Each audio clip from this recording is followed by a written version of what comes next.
Hello everyone, आज हम पढ़ने जा रहे हैं system of linear equation.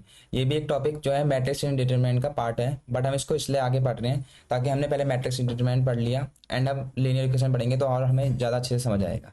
And हम आज इसमें कॉन्सेप्चुअल नॉलेज हम गेन करेंगे एंड जो क्वेश्चन पार्ट है वो हम थोड़े दिनों बाद लाएंगे जिससे कि आप क्वेश्चन प्रैक्टिस में जाए। बट हमारा पहला टारगेट है कि हम पहले कॉन्सेप्चुअल नॉलेज को गेन कर लें। जितने भी आज मैं कॉन्सेप्ट बनाऊंगा बहुत इंपॉर्टेंट है और उसको आप कुछ ऐसी चीज़ें जो याद करने वाली है, कुछ समझने वाली है। तो मैं आपसे रिक्वेस्ट करूंगा पहले आप चीज़ों को समझिए एंड देन उसको याद याद करिए ताकि आपको एग्जाम में कोई प्रॉब्लम ना हो। सो स्टार्ट करते हैं। System of linear equation. So आपको पता है लीनियर इक्वेशन क्या होता है? लीनियर इक्वेशन जैसे कि हमने कर रखा है, लीनियर इक्वेशन हमने पहले क्लासेस में भी पढ़ रखी है और हमने इस बार में भी है हमारे सिलेबस में। तो लीनियर इक्वेशन क्या होती है? जैसे भी हमने कोई भी इक्वेशन लिखी और उसमें जितने भी वेरिएबल्स हैं उसकी जो पावर है वो वन होनी चाहिए, मतलब लीनियर फॉर्म में होनी चाहिए। For example 3x+4y equal to let suppose 0। तो इसमें क्या है, x की पावर 1 है, y की पावर 1 है, तो लीनियर फॉर्म में है ये। तो इसे लीनियर सिस्टम लीनियर इक्वेशन, तो इसको एक कह सकते हैं कि एक इक्वेशन है, लीनियर इक्वेशन है। सिस्टम मतलब बहुत सारी, अगर हमारे पास ऐसे इक्वेशन लिख दी मैंने 7x+2y is equal to 0, 3x+8y is equal to 0, मैंने बहुत सारी लीनियर इक्वेशन लिख दी। तो इन सब लीनियर इक्वेशन को हम कहेंगे सिस्टम। ये सिस्टम बन गया एक लीनियर इक्वेशन का। तो इसे सिस्टम ऑफ लीनियर इक्वेशन कह देंगे। और अगर हम एक इक्वेशन को देखें जो कि हम फॉलो कर रही है लीनियर इक्वेशन को, तो उसे कहेंगे लीनियर इक्वेशन को। एंड नेक्स्ट है सिस्टम ऑफ लीनियर इक्वेशन। हमें क्लियर हो गया है कि क्या होती है system of linear equation. And बहुत सारे क्वेश्चन आते हैं इसमें से निकालने के लिए कि सॉल्यूशन निकालिए, एक्स की वैल्यू निकालिए, वाई की वैल्यू निकालिए, सॉल्यूशन इनफाइनाइट है, नो सॉल्यूशन है, ट्रिवियल है, नॉन ट्रिवियल है। सो हम सब आगे देखेंगे। सो अब आता है क्रेमर रूल एक। सो क्रेमर रूल समझने से पहले मैं आपको एक चीज़ समझाता हूँ, जैसे कि पीछे समझाता हूँ कि सिस्टम जैसे हमारे पास होता है ए एक्स, स्टैंडर्ड फॉर्म है हमारे पास मैट्रिक्स चैप्टर डिटरमिनेंट चैप्टर में, A X is equal to B. यहाँ पे ए क्या है? Coefficient matrix. कोफिशिएंट कोफिशिएंट की मैट्रिक्स है, जितने भी हमारे पास लीनियर इक्वेशन में कोफिशिएंट है उसकी मैट्रिक्स है। एंड यहाँ पे एक्स तो आपको पता है वेरिएबल्स,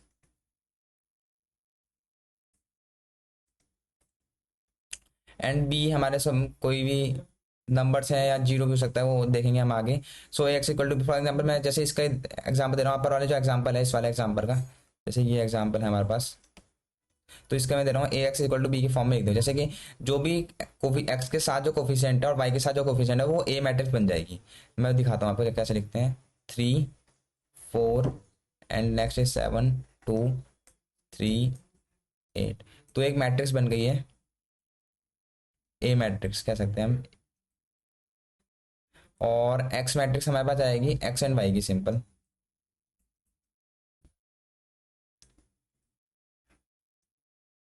क्योंकि हमारे पास दो वेरिएबल हैं एंड कोफिशिएंट हमने लिख दिया। एंड बी क्या आएगा यहाँ पे? बी हमारे पास जो राइट हैंड साइड में जितने भी एलिमेंट्स हैं, जैसे 0 0 0 RHS में जो है, बट यहाँ पे कुछ भी और भी हो सकते हैं, बट जरूरी नहीं है जीरो है, वो हम आगे भी देखेंगे। 0 0 0। तो ये एक फॉर्म में लिख दिया मैंने कि किस तरह से हम ए एक्स, कोई भी सिस्टम ऑफ लीनियर इक्वेशन है, हम उसको कैसे किस तरीके से मैट्रिक्स फॉर्म में लिख सकेंगे। और आगे हम इसके निकालेंगे कि सॉल्यूशन कैसे निकालेंगे। जैसे ए है मैट्रिक्स, हमारे एक्स एंड बी है, हम इसी की वजह से हम एक्स की वैल्यू, एक्स एंड वाई की वैल्यू निकालेंगे। सो नेक्स्ट हमारा टॉपिक क्रेमर्स रूल। ये बहुत इंपॉर्टेंट रूल है, इससे आप किसी भी सिस्टम ऑफ लीनियर इक्वेशन के सॉल्यूशन निकाल सकते हैं। सो इसको बताने से पहले मैं आपको बताता हूँ कि लेट सपोज हमारे पास इक्वेशन है, हम पहले एग्जांपल लेके समझाता हूँ मैं। 3x+2y is equal to 8, 4x+7y is equal to 2। ये मेरे पास दो इक्वेशन है, लीनियर इक्वेशन। अब मैं इसे समझाऊंगा वो क्रेमर्स रूल। तो पहली बात तो डिटरमिनेंट क्या होता है। डिटरमिनेंट तो आपको पहले डी, मतलब यहाँ पे क्या है, जैसे डी दे रखा है, डिटरमिनेंट मतलब डी का मतलब होता है डिटरमिनेंट, जो कि आपने पहले समझ रखा है किसी भी मैट्रिक्स का डिटरमिनेंट कैसे निकालते हैं।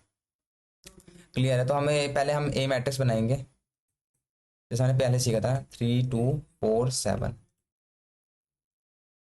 अब यहाँ पे जो डी दे रखा था आपने, यहाँ देख रहे होंगे मैंने डी लिख रखा है कुछ, तो डी कैसे निकालते हैं, इसका डिटरमिनेंट निकाल देंगे, वो तो हो जाएगा डिटरमिनेंट, ठीक है। अब यहाँ पे एक दे रखा है D1 D2 D3। तो D1 D2 D3 क्या होता है, D1 D2 D3 क्या होता है, ये मैं समझाऊंगा आपको। तो D1 D2 D3 कुछ नहीं होता। जैसे हमारे पास ये हमारे पास फर्स्ट कॉलम, सेकंड कॉलम, ठीक है, फर्स्ट कॉलम है हमारे पास और ये हमारे पास सेकंड कॉलम। सो हम क्या करेंगे, जैसे हमारे पास जो बी वाली मैट्रिक्स है, बी वाली मैट्रिक्स भी लिख देता हूँ मैं यहाँ पे, 8 और 2। सो हम बी वाली मैट्रिक्स पे कॉलम बन चुकी है, ये कॉलम मैट्रिक्स हम कह सकते हैं, ठीक है। अब हम क्या करना है, D1 निकालने के लिए क्या कुछ नहीं करना, मैं आपको तरीका बताता हूँ। जो यानी ए मैट्रिक्स है हमारे पास, उसकी क्या करना है, यानी रो को हटा, यानी रो को डिलीट कर देंगे पूरी, ये सॉरी कॉलम को डिलीट कर देंगे एंड हम इसकी जगह बी वाले कॉलम ला देंगे। मैं दिखाता हूँ, जैसे 8 2, हमने बी वाला कॉलम इसमें फर्स्ट कॉलम के ए में डाल दिया एंड इसको हमने डिलीट कर दिया एंड यहाँ पे 2 7 बचे हुए एलिमेंट्स ऐसे लिख देंगे।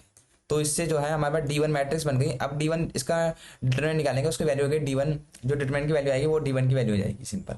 अब हमें D2 निकालना होगा, तो क्या करेंगे, फर्स्ट कॉलम को ऐसे रखेंगे एंड जो सेकंड कॉलम है उसकी जगह हम बी की वैल्यू डाल, बी के जो कॉलम एलिमेंट्स हैं उनको हम डाल देंगे, जैसे कि 2 7 की जगह डालेंगे 8 और 2। सो D1 आ गया, D2 आ गया। अब इसका हमको डिटरमिनेंट निकालेंगे। सो आपने D1 D2 निकालना सीख लिया एंड D3 भी निकलता है, बट वो 3x3 मैट्रिक्स से निकलता है। ये मैंने 2x2 का एग्जाम्पल लिया एंड सिमिलरली हम उसका भी निकाल सकते हैं।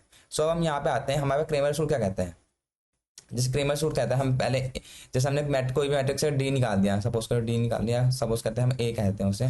सो डी और D1 D2 निकालना आपने सीख लिया है। तो क्रेमर रूल कहता है जैसे एक्स वाई की वैल्यू क्या होगी, जैसे एक्स की वैल्यू हमारे पास 2x2 मैट्रिक्स की जैसे 2 लीनियर इक्वेशन है, तो कैसे निकलेगी, पहले हम D1 निकालेंगे। सो D1 अपॉन डी, और हमें वाई की वैल्यू निकालनी होगी तो D2 अपॉन डी। ये होता है क्रेमर रूल का फॉर्मूला कह सकते हैं। तो हमने D1 निकालना सिखा दिया मैंने आपको, डी तो डिटरमिनेंट होता ही है जो हम मैट्रिक्स बनाएंगे उसका, ए मैट्रिक्स का। D1 निकालना सिखा दिया, D2 निकालना सिखा दिया। तो हम एक्स की वैल्यू निकाल सकते हैं D1 अपॉन डी। सपोज करिए यहाँ पे आप डिटरमिनेंट निकालिए, इसकी कोई वैल्यू आएगी हमारे पास, कोई भी वैल्यू आएगी, अब D1 की वैल्यू आएगी तो कोई भी वैल्यू आ जाएगी एंड D1 अपॉन डी कर देंगे तो एक्स की वैल्यू आ जाएगी, वाई की वैल्यू आएगी। तो इससे लीनियर इक्वेशन का हम सॉल्यूशन निकाल सकते हैं यूजिंग क्रेमर रूल। अब इसके अंदर भी ये इतना सिंपल नहीं है कि हमने सीधे पुट करा वैल्यू आ जाएगी। सिंपल तो है बट इसमें बहुत सारे केसेस बन जाते हैं, जब D=0 है, नॉट इक्वल टू 0 है, तो हमें वो देखना पड़ेगा और एग्जाम में उससे ज़्यादा क्वेश्चन आते हैं। एंड आप पहले इस सब चीज़ को समझ लीजिए, देन ये सब आपको बार बार रोज कह सकते हैं रिवाइज करना पड़ेगा, थोड़ा याद भी करना पड़ेगा, तब जाके आपको अच्छे से आपको एग्जाम में कोई प्रॉब्लम नहीं होगी। सो हमारे पास कोई ऐसा केस है, सपोज करिए हमने ये फॉर्मूला लिख दिया, क्रेमर रूल में ये सब फॉर्मूला इस्तेमाल होता है। अब यहाँ पे कोई हमें एक कंडीशन दे दी, कंडीशन केसेस कह सकते हैं, कंडीशन कह सकते हैं कि जो डी डिटरमिनेंट है ओरिजिनल मैट्रिक्स का वो 0 है। इसमें डी हमने मान लिया डी 0 है, हमने कोई ऐसे मैट्रिक्स ली जिसका डिटरमिनेंट 0 आ गया, तो क्या होगा कंडीशन। और साथ में हम ये केस कंडीशन ले रहे हैं और उसके अंदर सब कंडीशन क्या ले रहे हैं, जो D1 की वैल्यू है, या ये 3,3 मैट्रिक्स के लिए बोल रहे हैं, D1 D2 D3 सबकी वैल्यू 0 है। मान लो ये भी 0 है और ये भी 0 है, ये ऊपर वाला भी 0 है, ये भी 0 है, ये भी 0 है, ये भी 0 है। तो इस केस में क्या आएगा, हमारे पास सॉल्यूशन तो मिल जाएंगे लेकिन इनफाइनाइटली मैनी सॉल्यूशन मिलेंगे हमें इस केस में। सो इस केस में 0/0 अगर एक्स में आएगा तो हमारे मिल जाएगा infinitely many solution. So solution आएंगे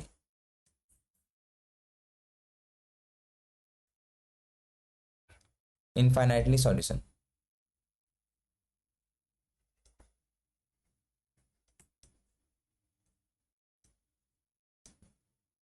सो इनफाइनाइटली मैनी सॉल्यूशन आएंगे यहाँ पे। और अगर हमारे पास ऐसा है कि डी, जैसे इसके अंदर ही सब पार्ट है, जैसे ये D=0 हमने मान लिया, उसके अंदर एक केसेस है कि D1 D2 D3 0 हो जाएंगे, तो इनफाइनाइटली मैनी सॉल्यूशन आएगा। मीन्स सॉल्यूशन क्या है, कंसिस्टेंट। अब कंसिस्टेंट और इनकंसिस्टेंट क्या होता है, एक मिनट मैं वो भी बताता हूँ आपको। कंसिस्टेंट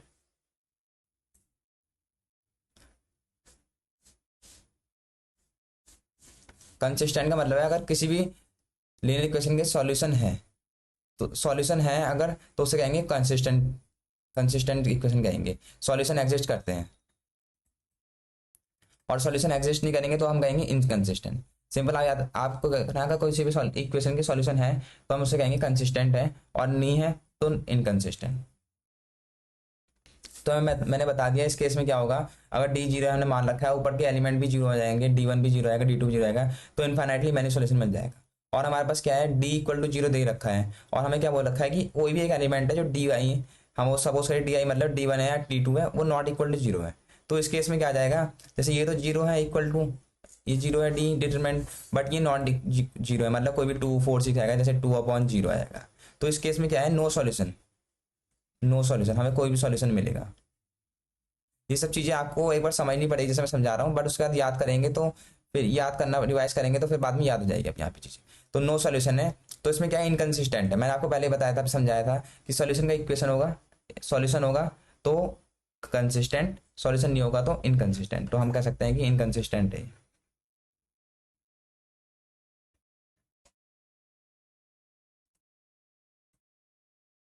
इनकन्सिस्टेंट है इक्वेशन। तो अब नेक्स्ट देखते हैं हम, ये क्रेमर रूल के अंदर ही है, हमने केस कंडीशन बना ली, जैसे डी इक्वल टू जीरो ले लिया एंड सेकंड में लिया D not equal to zero. So D not equal to zero में क्या है, जैसे हमने अगेन हम लिख देते हैं आपकी formula, X equal to D one upon D है, Y equal to D two upon D है, और हमारे पास कोई एलिमेंट और जेड है, जैसे थ्री वेरिएबल की इक्वेशन बन गई, तो क्या है डी थ्री अपॉन डी हो जाएगा। अब मान लो इस बार बोल रहा है कि पहले हमने कंडीशन ली थी कि सब अगर डिटरमिनेंट जीरो हो जाएगा तब क्या होगा, और उसके अंदर भी और केसेस ली थी। अब हम मान लें कि नॉट इक्वल टू जीरो है, मतलब कोई भी वैल्यू हमने डिटरमिनेंट निकाला, उसकी वैल्यू आएगी 2 4 6 1 2 3, कुछ भी करके वैल्यू आ गई, बट वो जीरो नहीं है। तो उस केस में क्या होगा, हमारे पास क्या है, और उसके अंदर भी दो केस बना रहे हैं हम, कि एक तो ये नॉट इक्वल टू जीरो है, और हम बोल रहे हैं कि इसमें से कोई भी एक नॉट इक्वल टू जीरो हो जाएगा, मतलब ये नॉट इक्वल टू जीरो है, हमारे यहाँ पे आगे वैल्यू, हमारे पास डिटरमिनेंट निकाला 2 वैल्यू आ गई, और हमने यहाँ डी वन की वैल्यू निकाली, आ गई 4 आ गई। तो क्या होगा, एक्स की वैल्यू हमारे 2 निकलेगी।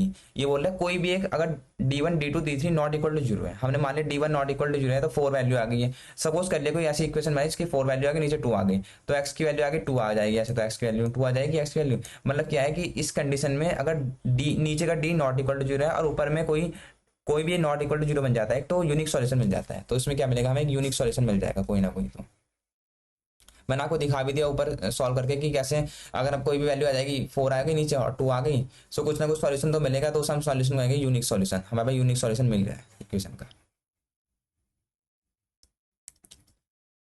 अब हम बात करते हैं इस केस की, जो डी नॉट इक्वल टू जी के अंदर एक और केस है। तो इसमें क्या है, हमारे पास जैसे मैंने एक और बार लिख दे रहा हूँ, x equal to D one upon D है। तो हमने पहले डिस्कस करा कि डी तो नॉट इक्वल टू जीरो है, सपोज कोई भी वैल्यू आ गई इसमें 2 3 4 5 1 2 3, तो हमने मान लिया 4 वैल्यू आ गई। अब क्या बोल रहा है, जो ऊपर की वैल्यू है वो जीरो आ गई, हमारे पास ऊपर की वैल्यू जीरो आ गई और नीचे की नॉन जीरो है। तो इस केस में क्या होगा, हमारे पास सॉल्यूशन तो मिलेगा बट वो जीरो सॉल्यूशन आएगा, मतलब सबकी वैल्यू एक्स, जैसे ऊपर सब में जीरो है तो एक्स, अगर हमारे पास 3 है तो x equal to zero, y equal to zero and z equal to zero. तो सॉल्यूशन एग्जिस्ट है यहाँ पे है, बट यहाँ पे क्या है कि सबकी सॉल्यूशन आएगा वो जीरो आएगा, जीरो इज द सॉल्यूशन। और हमने सीखा, हमें आपको पता होगा ट्रिवियल नॉन ट्रिवियल क्या होता है। ट्रिवियल मतलब होता है किसी भी इक्वेशन का सॉल्यूशन है, सॉल्यूशन तो है, जैसे हमने कहा कंसिस्टेंट में सॉल्यूशन है, बट सॉल्यूशन भी क्या है, अगर सॉल्यूशन हमारे पास जीरो आ जाएगा, किसी भी इक्वेशन का सॉल्यूशन जीरो आ जाएगा, जैसे एक्स की वैल्यू निकाली जीरो आ गई, तो क्या इक्वेशन है, ट्रिवियल इक्वेशन, हम कहेंगे ट्रिवियल। वैसे कह सकते हैं यहाँ पे ट्रिवियल सॉल्यूशन है, ट्रिवियल सॉल्यूशन है, सॉल्यूशन है बट ट्रिवियल है। तो हमने सब केस देखे थे क्रेमर रूल के अंदर भी, डी इक्वल टू जीरो के अंदर हमने दो केस देखे, and again D not equal to के अंदर हमने दो केस देखे। हमने यहाँ 4 केसेस देख लिया। अब आपको समझ आ ही गया होगा, वैसे अगर एक बार नहीं समझ आया तो कोई बात नहीं, आप वीडियो को रिमाइंड करिए, आपको डेफिनेटली समझ आएगा। एंड हम आगे एक और बढ़ते हैं, होमोजेनियस सिस्टम इक्वेशन और नॉन होमोजेनियस क्या बनता है।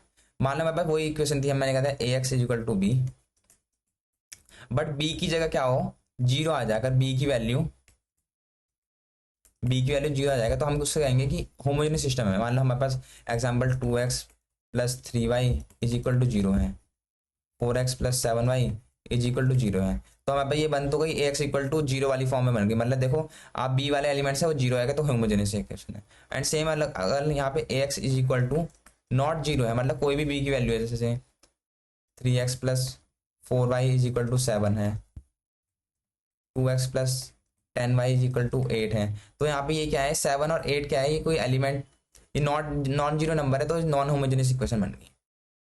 अब हम इसके अंदर भी देखेंगे, हमने जैसे पढ़ रखा है A X is equal to B, so X कैसे एक्स निकल सकता है, हम मल्टीप्लाई कर सकते हैं ए इनवर्स की, हम प्री मल्टीप्लाई कर रहे हैं ए इनवर्स की, जैसे हम प्री मल्टीप्लाई करेंगे अगर ए इनवर्स की, यहाँ पे ए इनवर्स एंड यहाँ पे भी ए इनवर्स की हम मल्टीप्लाई कर देंगे अगर, तो ये क्या बन जाएगा, ए इनवर्स इंटू ए बन जाएगा identity matrix which is X, so और यहाँ बन जाएगा A inverse into B. So हम एक्स की वैल्यू ऐसे निकाल सकते हैं इस केस होमोजेनियस सिस्टम के लिए। और आपको पता है ए इनवर्स क्या होता है, adjoint of A upon determinant of A, और यहाँ पे बी है ही हमारे पास। सो इस केस में हम क्या, आप ऐसे निकाल सकते हैं इस तरीके से फॉर्मूला। क्रेमर्स रूल भी है, आप ये वाले तरीके से भी निकाल सकते हैं। दो तरीके हैं इक्वेशन निकालने के लिए, सॉल्यूशन निकालने के लिए। So A not equal to zero है, determinant of A not equal to zero. Suppose ये करिए, ये जो हमने ये निकाला फॉर्मूला, और ये जो है हमारे पास नॉट इक्वल टू जीरो आ गया। इस पहले केस की बात कर रहे हैं हम, पहले वाले केस की।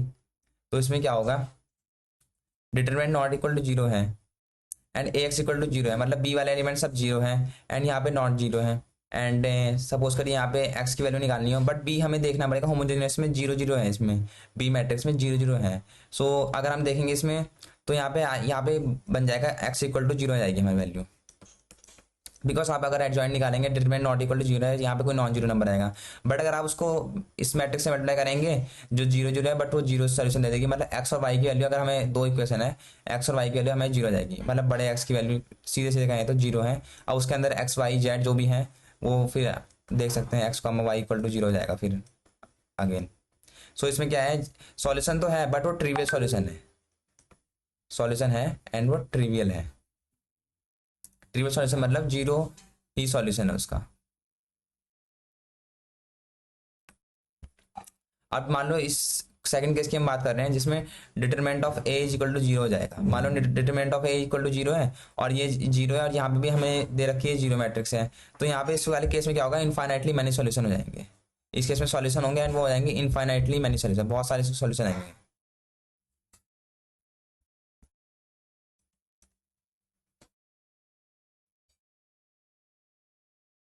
इनफाइनाइटली मैनी सॉल्यूशन आएंगे इस केस में। सो आपने देख लिया होमोजेनियस, और होमोजेनियस के अंदर भी दो केस देख रहे हैं, determinant of A not equal to determinant of A equal to zero. तो ये यहाँ पे होमोजेनियस इक्वेशन के बारे में आपको मैंने बता दिया सॉल्यूशन कैसे निकले। सो होमोजेनियस हमने सीख ली। नॉन होमोजेनियस इक्वेशन क्या होती है, ये बस आपको ध्यान रखना है, जिसमें नॉट इक्वल टू जीरो है।